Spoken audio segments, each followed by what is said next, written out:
Salamu wapendwa, popote mnapopatikana, kwa majina yangu kama kawaida, naitwa Veronica Hamisi Munkunda. Mimi ni mwanafunzi wa mzaliwa wa pili, Zulula 100, mwalimu wetu mkuu, ambaye tayari yupo kwenye hali hii inayoonekana jamani. Kwa hiyo tuna neema sisi ambao tupo katika kipindi hichi cha mwalimu wetu mkuu ambaye yupo kwa sasa katika hali hii inayoonekana.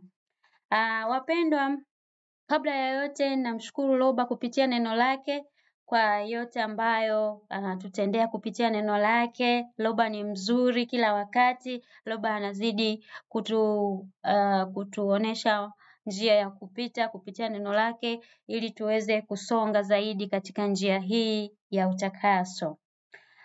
Siku ya leo wapendwa, mimi nawashukuru pia wote ambao mnatufuatilia kwenye mitandao ya kijamii. Nawashukuru sana. Katika mafundisho yetu mbalimbali, iko chaneli yetu kuu ambaye ni ya mzaliwa wa pili mwalimu wetu mkuu ambayo inaitwa Zulula 100 katika lugha ya Kifaransa. Ukiingia YouTube utaikuta. Pia ipo chaneli ya Kiswahili ambayo anafundisha kaka yetu Imani Msimbwa. Kwa ipo chaneli yetu inaitwa Imani Msimbwa YouTube. Ukiingia unakuta mafundisho yote ambayo tunaendelea kuyafuatilia kila wakati. Pia ziko chaneli zingine 4 za Kiswahili ambayo iko chaneli ya Ukweli wa Asili. Pia kuna chaneli ya Uamsho wa Kweli. Pia tuna chaneli nyingine ya Mtu Huru. Pia tuna chaneli nyingine ya Mpambanaji wa Kike. Kwa hiyo zote hizo ni chaneli zetu ambazo zinafundisha mafundisho haya ya kweli katika mwendelezo wa haya mafundisho ambayo tulikuwa tunaendelea nayo. Kwa hiyo wapendwa, siku ya leo tena nimekuja tena na mada nyingine. Nimekuja tena na ujumbe mwingine na mada nyingine na tema nyingine ambayo inasema picha ya mwanamke kwenye mabano aliyeanzishwa shujaa. Picha ya mwanamke kwenye mabano aliyeanzishwa shujaa. Tema hii inatoka kwenye kitabu cha Karata Ndimsi. Kitabu cha Karata Ndimsi ni kitabu cha maajabu, kitabu cha siri cha maajabu ambacho kipo ndani ya Karata Mbale Bibeli. Hii ndo Biblia halisi, kila kitu kwa uhalisia, kweli tupu iko hapa. Kwa hiyo hii Karata Ndimsi iko ndani ya kitabu hiki cha Karata Mbale. Kwa hiyo tunaenda kusoma sasa katika kitabu cha Karata Ndimsi katika kitabu cha Biala Bamnia. Kinaitwa Biala Bamnia. Katika Biblia za kisasa hichi kitabu kinaitwa Methali.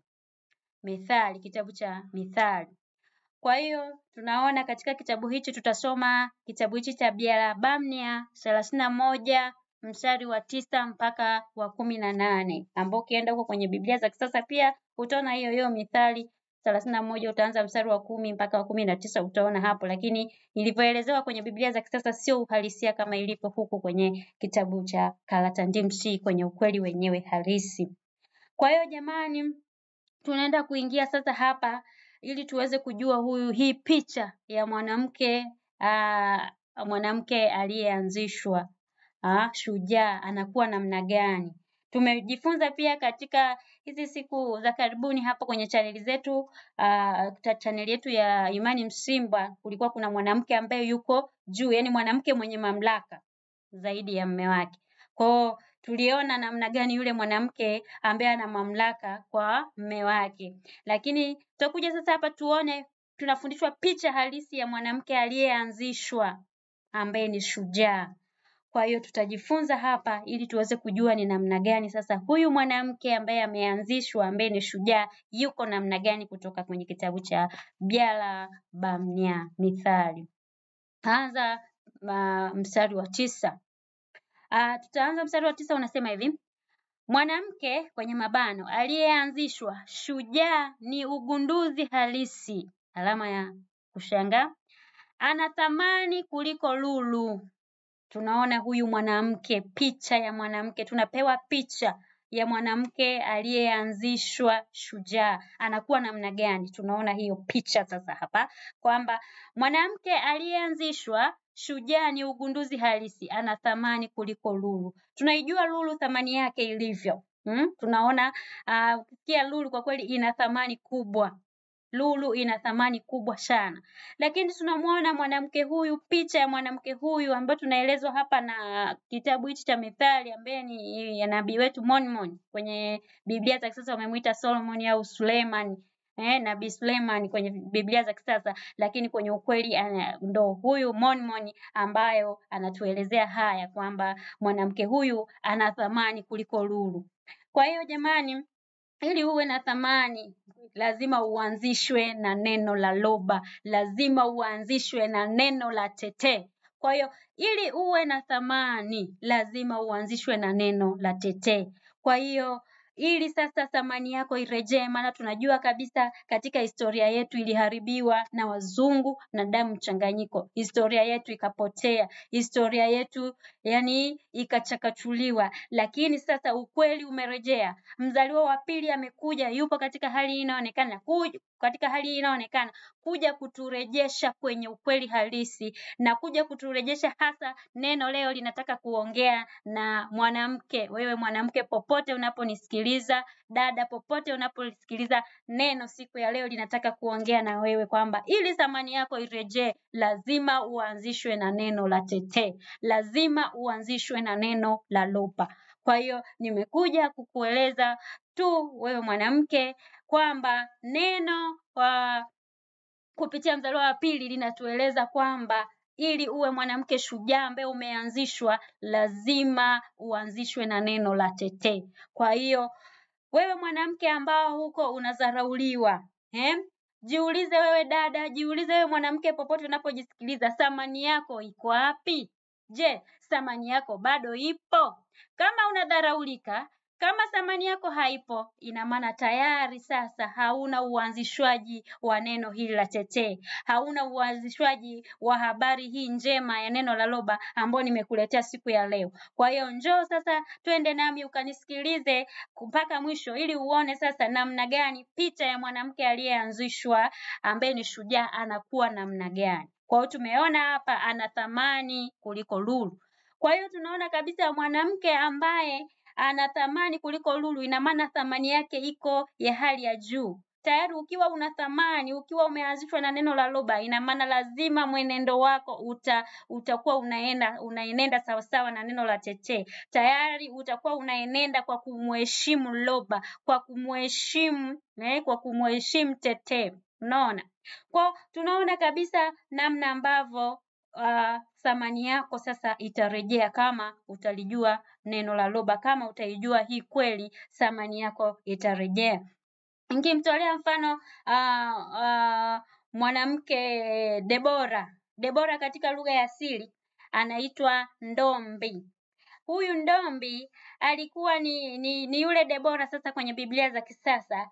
Alikuwa ni mwanamke ambaye alikuwa ni nabii wa kike. Yaani alikuwa ni mwamuzi, pia alikuwa ni nabii wa kike. Kwa hiyo tunaona thamani yake, tunaona yule amiri jeshi au yule mkuu wa majeshi jinsi ambavyo aliamriwa na Debora kwenda kufanya kazi fulani. Kwa hiyo alikuwa ana nguvu na alikuwa ana thamani kubwa Debora hata kumwamuru mkuu wa majeshi kwamba afanye kazi fulani. Kwa hiyo tunaona kabisa kwamba ukiwa na neno la tetee, ukawa mwanamke shujaa, unaweza hata yani wewe sasa ukiwa na neno unaweza hata ukamwamuru mkuu wa majeshi gani anaweza akanali kwa sababu una nguvu ndani yako. Kwa hiyo tunaona kabisa hapa huyu mwanamke, picha ya mwanamke ambaye ameanzishwa ana thamani. Alimwamuru mkuu wa majeshi akaenda kufanya, na huyo mkuu wa majeshi aliiona thamani ya Debora. Aliiona thamani ya Debora. Kwa hiyo yeyote ambaye anakudharau ni kwa sababu tu hujaingia huku ndani. Lakini wapendwa, wewe mwanamke ambaye unanisikiliza popote ulipo, ingia huku ndani ili uwe na thamani kuzidi hata lulu. Utakuwa na thamani kubwa, thamani isiyoelezeka kwa sababu utakuwa umeanzishwa kwa neno la tetee. Kwa hiyo tunaendelea sasa katika mstari wa 10. Mstari wa 10 unasema, mume wake aliyeanzishwa huweka tumaini lake kwake. Kwa tunaona huyu mwanamke aliyeanzishwa ambaye ni shujaa, mume wake huwa anaweka tumaini kwake. Mwanaume kuweka tumaini kwako au mume wako kuweka tumaini kwako, ina maana mwanaume hawezi akaweka tumaini kwa mtu ambaye haeleweki, kwa mtu ambaye hana uanzishwaji wa neno la loba, ambaye hakuamini. Yeyote anayeweka tumaini kwako ina maana amekuamini. Kwa hiyo ninaamini kabisa wewe kama dada, wewe mwanamke, wewe dada, popote ulipo, wewe mume wako ili aweke thamani kwako lazima uwe umeanzishwa na neno la tetee. Kwa hiyo anasema mume wake aliyeanzishwa huweka tumaini ndani yako, yani huweka tumaini lake kwake. Kwa hiyo kwa wewe ambao bado hujaijua hii kweli, unaona mume wako anakudharau, ni kwa sababu huyo mume wako hajaanzishwa.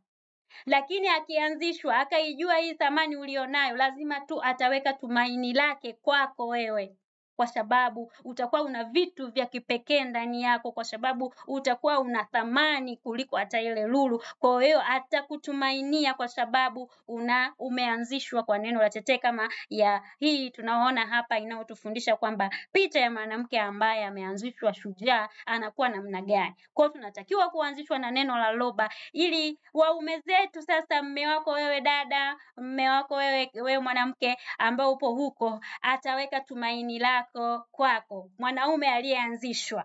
Kwa hiyo na kukaribisha sasa huku katika zizi la mzaliwa wa pili, ili uwe shujaa katika neno, ili uweze sasa hata mume wako akuheshimu na aone thamani yako. Anaendelea kwa kusema mstari wa 10 kwamba hatumii vibaya mali yake. Kwa hiyo mwanamke mwenye heshima, mwanamke ambaye anaheshima, ambaye analiheshimu neno la tetee. Tumeona mwanamke huyu anayeanzishwa, ina maana ni mwanamke ambaye anatii neno la loba, ni mwanamke ambaye anafuata sheria za neno, ni mwanamke ambaye anaenenda sawasawa na sheria za neno.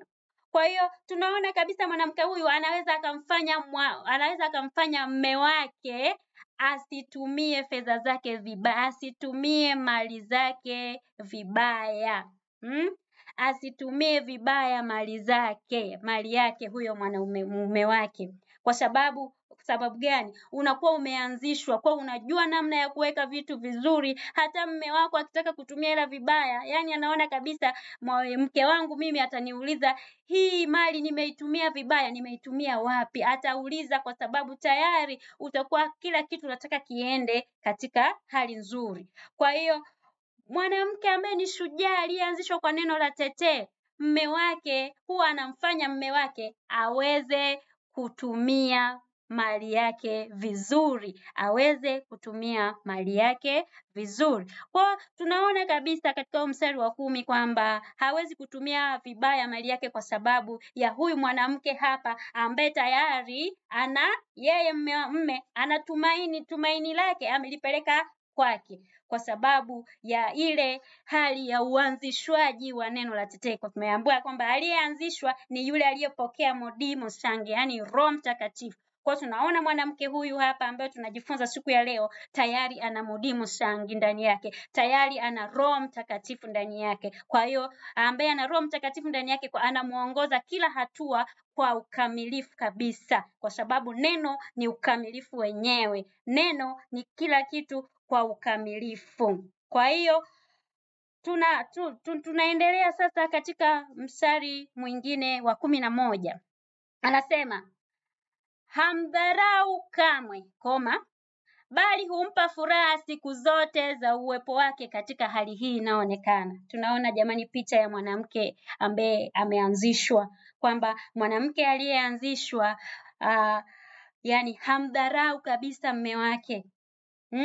Hawezi kumdharau kwa sababu anajua thamani ya mume wake. Anajua mume ni kichwa cha familia, anajua mume ni kichwa. Kwa hiyo huwezi kumdharau. Hata kama nina cheo kikubwa kuzidi mume wangu, kama nimeanzishwa kwenye neno la loba, neno linatufunza kuwaheshimu waume zetu. Neno linatufunza namna ambavyo unaweza kumheshimu mume wako na nafasi yako katika familia, katika kwa mume wako nafasi yako ikoje. Kwa hiyo neno linatufunza.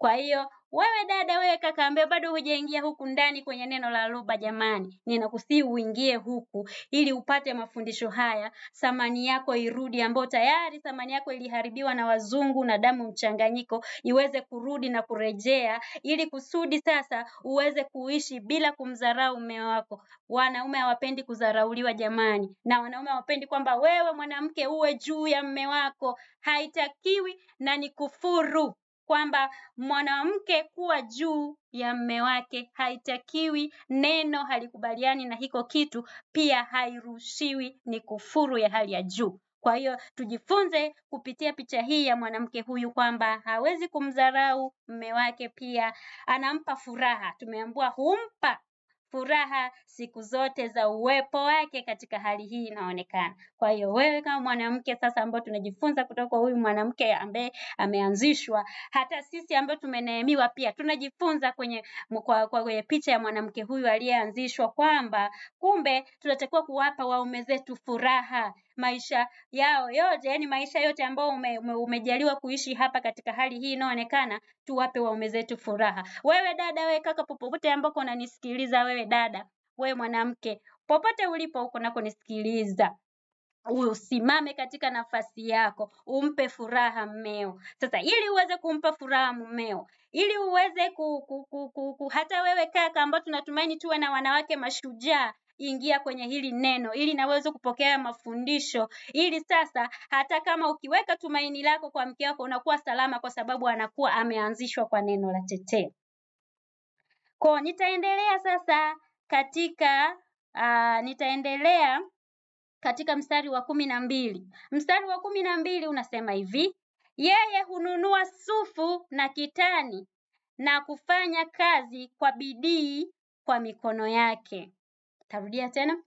Yeye hununua sufu na kitani na hufanya kazi kwa bidii kwa mikono yake. Sufu na kitani. Sufu na kitani jamani, ni material fulani ambayo zamani walikuwa wanachukua hayo material kwa ajili ya kutengenezea mavazi. Kulikuwa kuna mavazi ya sufu na mavazi ya kitani safi, ni mavazi fulani yenye thamani. Kwa hiyo alikuwa ananunua haya material kwa ajili ya kutengenezea hizo nguo za kitani na sufu. Kwa hiyo alikuwa ananunua sufu na kitani, ananunua hivyo vitu vya thamani kwa ajili ya kuja kutengeneza sasa. Maana inaonekana huyu picha ya huyu mwanamke alikuwa kazi zake ilikuwa ni kutengeneza hayo mavazi kwa ajili ya makuhani. Kwa hiyo tunaona kabisa kwamba alikuwa ananunua hayo material sasa. Alikuwa ananunua hayo material na anafanya kazi kwa bidii. Kazi ya mikono yake alikuwa anaifanya kwa bidii. Kwa hiyo tunaona hata sisi kina dada, hata sisi wanawake, nyie ambao bado hamjaingia kwenye ukweli huu, tunaona kabisa kuna vitu ambavyo tunafanya, tunaagiza vitu mbalimbali huko ambavyo tunakuja tunafanya, vinatusaidia katika kazi za mikono yetu, katika biashara mbalimbali ambazo tunafanya. Tunaagiza bidhaa, tunaagiza vitu fulani ambavyo vitatusaidia kwenye kazi za mikono yetu. Sasa picha ya mwanamke huyu, yeye alikuwa anaagiza hizi sufu na kitani kwa ajili ya kufanya kwa bidii kazi yake. Inaonekana kazi yake ilikuwa inahusu sana kushona hizi nguo za sufu na kitani katika mstari wa 12. Tutaendelea sasa katika mstari wa 13. Baada ya kuona mstari wa 12 kwamba alikuwa ananunua hayo material ambayo ilikuwa ni material ya thamani, material ya thamani kwa ajili ya kazi ya mikono yake. Mstari wa 13 unasema, kama meli za biashara, yeye huleta chakula chake kutoka mbali. Kama meli za biashara. Kwa hiyo inaonekana alikuwa anasafirisha bidhaa zake kwenye meli kuja hadi mahali alipo. Anasema yeye huleta chakula chake kutoka mbali.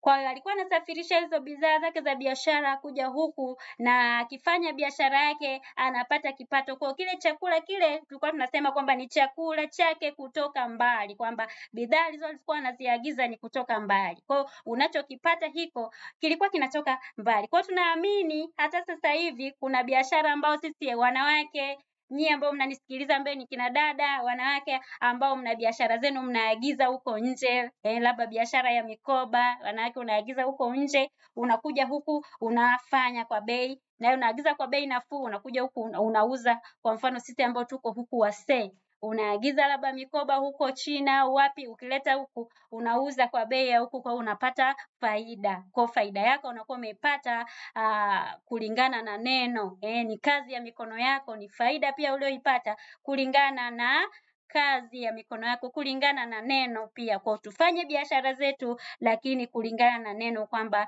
yeye huleta chakula chake kutoka mbali.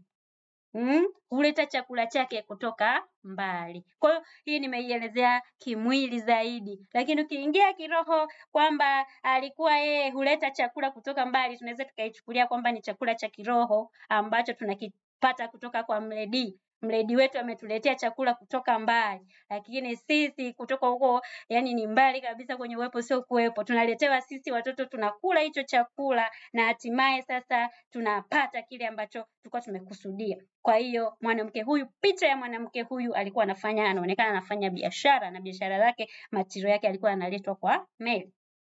Mstari wa 14 unasema hivi: yeye huamka kabla ya mapambazuko, anatayarisha chakula kwa ajili ya familia yake, na kuwagawia wanawake wasaidizi wake, Tunaona jamani, mwanamke, picha ya mwanamke aliyeanzishwa, ambaye ni shujaa, mwanamke mpambanaji, mwanamke shujaa. Alikuwa anaamka kabla ya mapambazuko, alfajiri. Tunasema alfajiri, kabla hapaja kucha, ameshaamka. Wewe dada, wewe mwanamke ambaye unanisikiliza, je, huwa unaamka kabla ya mapambazuko? Huwa unaamka kabla, yani ile alfajiri? Huwa unaamka kabla ya mapambazuko? Jiulize, je, ni kweli unaamka kabla ya mapambazuko? Jibu ni hapana. Kwa sababu gani? Utandawazi, sijui ni kitu gani, hatufanyi vile kama tunavyoona kwa mapatriaki wetu, jinsi ambavyo walikuwa.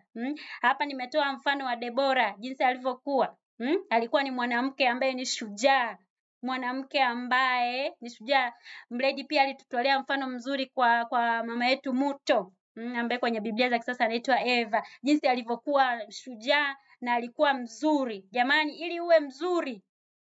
ili uwe mzuri lazima uanzishwe na neno la tetee. Lazima uzuri uanzie ndani, ndipo utoke nje. Kwa sababu huwezi ukasema fulani ni mzuri, ni mwizi, fulani mzuri ni mzinzi, fulani ni mzuri anasema uongo, fulani ni mzuri yeye ni mtu ni msingiziaji. Hapana, wewe unakuwa mbaya. Yani ukidhihirisha hizo hali zipo ndani yako, huo tayari umeshakuwa ni mbaya, huwezi kuwa mzuri tena. Mwanamke mzuri ambaye tunamuongelea hapa kama mama yetu Muto ni uzuri wa ndani. Tukimuelezea patriaki wetu Eyume, matriaki wetu Eyume, jinsi alivyokuwa, yani uzuri ulikuwa ndani, unatoka mpaka nje. Kwa sababu uweze kusema jamani, dada fulani ni mzuri lakini ndani yake ni mwizi. Hapana, huo sio uzuri, ni ubaya. Jamani, dada fulani ni mzuri lakini ni muongo. Hapana, huo tayari ni ubaya. Ukishaweka tu kasoro, tayari hakuna uzuri tena, hapo ni ubaya. Lakini tunajifunza kwa mama Tiaki wetu, walikuwa ni wazuri. Muto tunaelezwa na mwalimu wetu alikuwa ni mzuri. Yani wewe upende usimpende, lakini anavutia. Pale unapomwangalia tu anavutia, kwa sababu alikuwa na uzuri wa hali ya juu. Alikuwa na uzuri wa hali ya juu. Kwa hiyo ninapoongelea kwamba mwanamke anaamka kabla ya mapambazuko, kwa sasa hivi hamna hata mwanamke ambaye anaweza akaamka ile mapema kufanya vile ambavyo tunafundishwa namna ya unaamka. Kama huyu mwanamke aliyeanzishwa, unatakiwa kuamka mapema, kutayarisha chakula kwa ajili ya familia yako, pia kugawa kwa wanawake wasaidizi wake. Kwa hiyo inaonekana hii picha ya mwanamke huyu alikuwa alikuwa na wasaidizi wake ambao walikuwa ni wanawake wasaidizi, labda katika kazi ya mikono yake na katika biashara yake yeye amekuwa anafanya, labda na shughuli zake za pale nyumbani, alikuwa ana wasaidizi wake. Kwa hiyo alikuwa anaamka mapema, anaandaa chakula kwa ajili ya familia yake na kwa ajili ya wale wasaidizi wake anawagaia pia.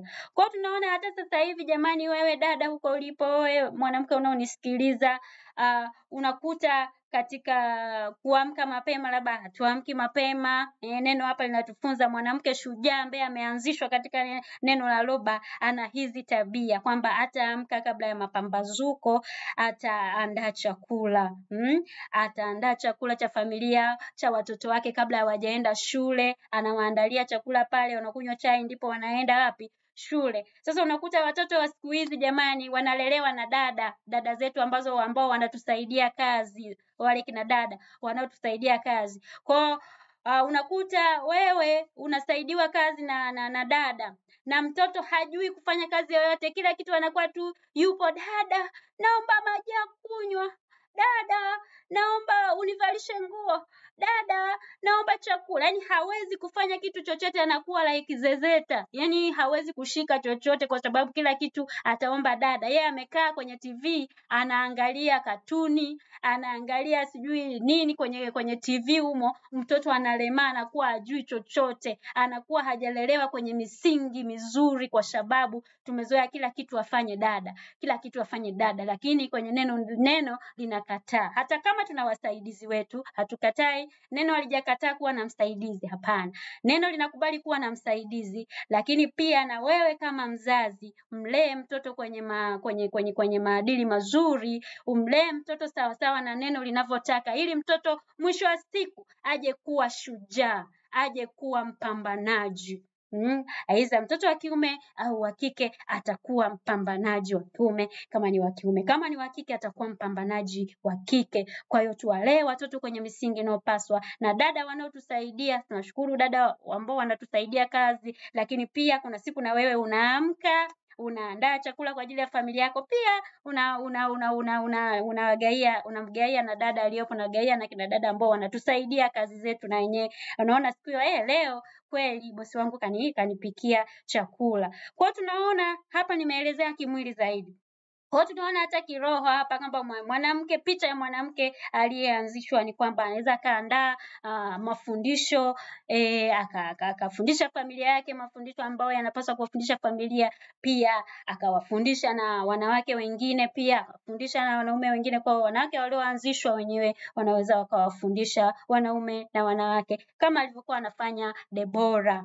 Kwa hiyo tunaona kabisa mwanamke aliyeanzisha ambaye anamudii anaruhusiwa kufundisha pia, na yule ambaye tayari ameanzishwa, lakini ameneemiwa, lakini ameanzishwa kwenye kufundisha. Kwa hiyo inakuwa sasa ni uanzishwaji wa neno ambao tayari mwalimu wetu amesema labda huyu tayari hivi, kwa sababu yeye mwalimu wetu ndio neno lenyewe. Kwa hiyo tunaona kabisa tunazidi kuanzishwa kwa nyanja mbalimbali kama tunavyoona hapa, ili tuwe bora zaidi na tuweze kuwa mashujaa. Tunaona mstari wa 15. Mstari wa 15 jamani, nimeongelea mwanamke hapa, hata mimi nimenehemiwa tu, ila nimepata neema ya kuweza kutoa neno kama hivi. Kwa hiyo mstari wa 15 tunaona unasema hivi: baada ya kufikiria kwa uangalifu, ananunua shamba kubwa, kwenye mabano, maendeleo ya kifedha kwa pesa alizopata. Kwa hiyo tunaona kabisa hata wewe mwanamke popote ulipo, unakuwa una biashara zako, unaweza ukanunua mashamba, unaweza ukanunua kitu chochote, maendeleo yote ya kifedha unaweza ukafanya kwa pesa ambazo umepata. Kwa hata sisi wanawake tunaweza tukawa wanawake mashujaa ambao tunaweza tukapata vipato vyetu na tukawekeza kwenye sehemu mbalimbali. Hapa amesema kwamba ananunua shamba kubwa, anawekeza, ni maendeleo ya kifedha kwa pesa zile ambazo anapata. Kwa tusikariri tu kwamba mwanaume ndo anaweza kufanya kazi, lakini neno hapa linatuambia kupitia Monmon kwamba tunaweza tukafanya kazi na tukapata kipato na tukaweza kuanzisha tena miradi mingine ambayo itatuingizia kipato. Neno linaruhusu kabisa. Tunaendelea mstari wa 16. Huanza kufanya kazi kwa bidii na kamwe haachi mikono yake kufanya kazi. Kwa hiyo tunaona kabisa mwanamke huyu, picha ya mwanamke aliyeanzishwa ambaye anaenenda kwa kufuata misingi ya neno la Tetee, kwamba haachi mikono yake kufanya kazi. Kwa hiyo anajitahidi katika kazi za mikono yake. Tunaona kabisa anajitahidi katika kazi za mikono yake. Kwa Kwa tunaona kabisa hapa jinsi ambavyo tunaeleza kwamba huanza kufanya kazi kwa bidii na kamwe haachi mikono yake kufanya kazi. Kwa anazidi kufanya kazi kwa bidii, anazidi kufanya kazi kwa bidii ili kusudi mwisho wa siku aweze kuwa shujaa, mwisho wa siku aweze kuwa na yeye anapata vipato mbalimbali na anaweza akasaidia familia pia. Na wewe mwanamke unaruhusiwa kumsaidia mume wako kimatumizi pia, maana tumezoea kwamba pesa ya mwanamke ni ya mwanamke na ya mwanaume ni ya mwanaume. Hapana, tusaidiane, sio changu ni changu, chako ni chako, hiyo inakuwa ni ubinafsi. Lakini tusaidiane katika majukumu ya ndani kama yapo, kama ni kusomesha watoto, kulipa ada, basi tusaidiane wote wawili. Kwa nitaendelea katika mstari wa 17 unasema, anaona kuwa biashara yake inakwenda vizuri. Naona kuwa biashara yake inakwenda vizuri. Kwenye mabano, mafanikio ya kijamii. Nukta, koma. Hata anafanya kazi usiku kutokana na mwanga unaomulika chumba alichopo. Kwa tunaona kwenye mstari wa 17, anaona kuwa biashara yake inakwenda vizuri. Kwenye mabano, mafanikio ya kijamii. Kwa tunaona kabisa mwanamke aliyeanzishwa ni mwanamke ambaye anaona kuwa biashara yake inaenda vizuri, mafanikio ya kijamii. Hata anafanya kazi usiku kutokana na mwanga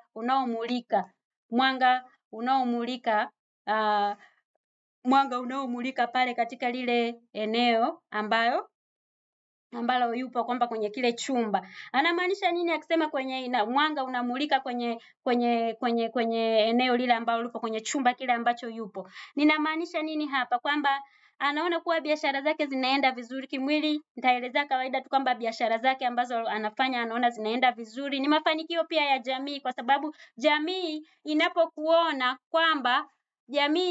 inapokuona kwamba unafanya na zile kazi na majukumu yako ambayo unafanya, ni jamii pia ambayo inasaidia, kwamba jamii ambayo inaona kabisa kwamba unawasaidia, kwamba dada fulani anafanya kazi hii na mimi napata nguvu pia ya kufanya kile ambacho natakiwa kufanya, kwa sababu naona dada fulani anafanya. Kwa hiyo ni kama mwanga ambao nimeupata kupitia dada fulani, au mafundisho ambayo nimeyapata kupitia dada fulani. Kwa hiyo ni hivyo jamani, tuweze kuona kwa namna ya kimwili pia na kiroho kwamba ninaweza sasa nikaona namna ya kufanya mafanikio ya kijamii pia, hata nikafanya kazi vile ambavyo neno linanitaka nifanye, ili kwa ajili pia ya jamii, kwamba kiroho pia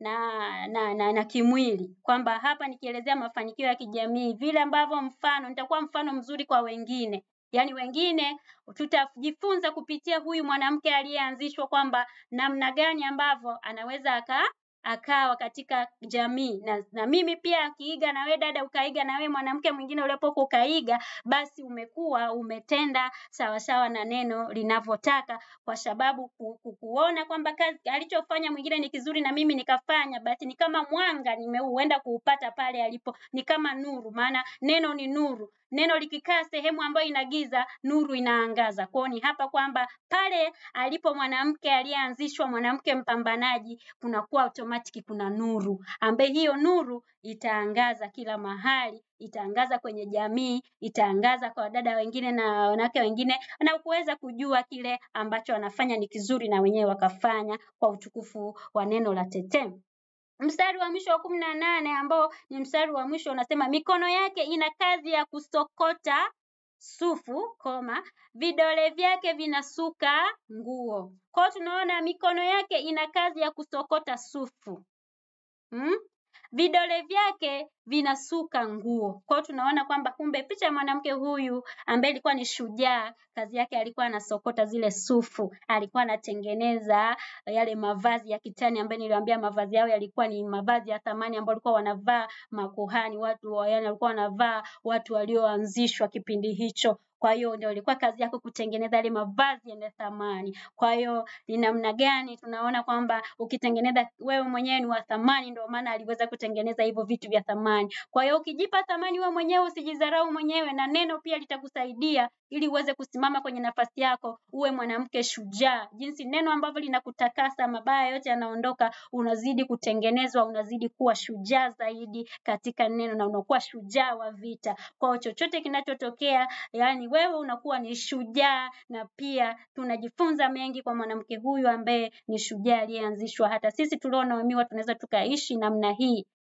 Sisi ambao tayari tumeneemiwa tunaweza tukaishi namna hii kwa picha hii ya mwanamke ambaye ameanzishwa. Kwa hiyo jamani, mimi kwa siku ya leo niishie hapa. Nadhani nashukuru sana kwa wote ambao mmenisikiliza. Utukufu kwa Loba. Asanteni.